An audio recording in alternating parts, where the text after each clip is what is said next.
Hello, everyone. My name is Maryam. I'm CEO of PINA Creation. Today, I want to talk about the metal oxide nano inks, but more technical things like how they are designed and how they work. So in general, they are metal oxide is a special class of materials that has a metal as a cation and oxygen as an anion, ions. So the things about the metal oxide, the advantage is they have a high charge conductivity and adjustable work function that can result better device efficiency. And also they can create transparent layers.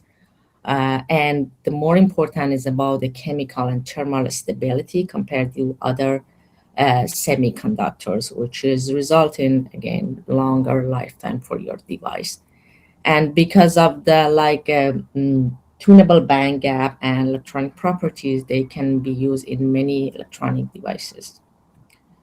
So our focus is on the zinc oxide and the N-type semiconductors zinc oxide and tin oxide, and also P-type semiconductors like nickel oxide that can be used as a whole transport layer, and transparent conductive oxide indium tin oxide.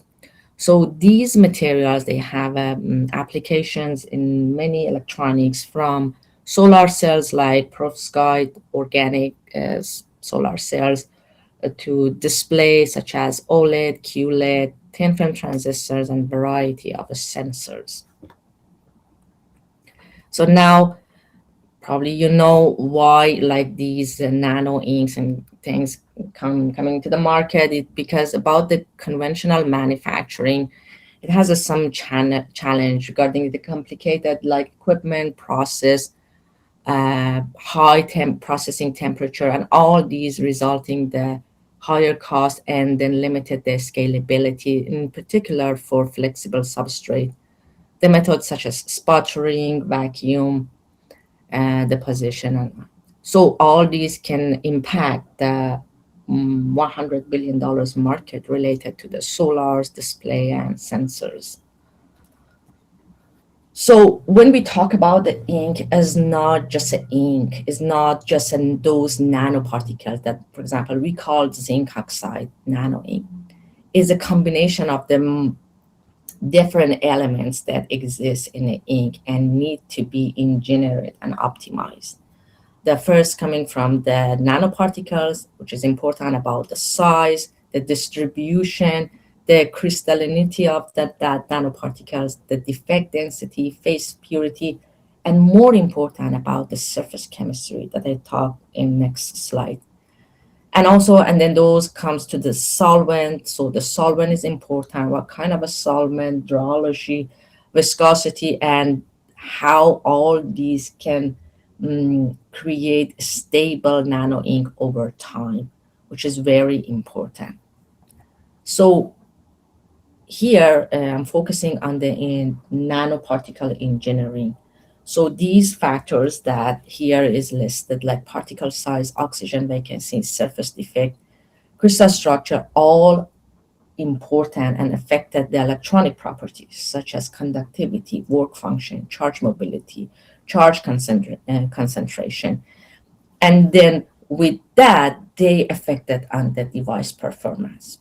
And it depends on the what, like you have solar cells, you have a LED, OLED, or other sensors.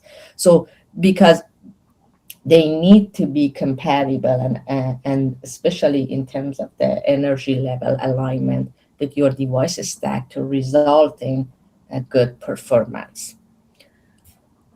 So here's is just in this picture, you can see the things important like from the nanoparticles, the ligand that we use, the surface chemistry provided, and then that how we can disperse in the solvent, and also the drying process, the uniform and the printability of the ink to provide the uniform thin film, and then at the end we can integrate in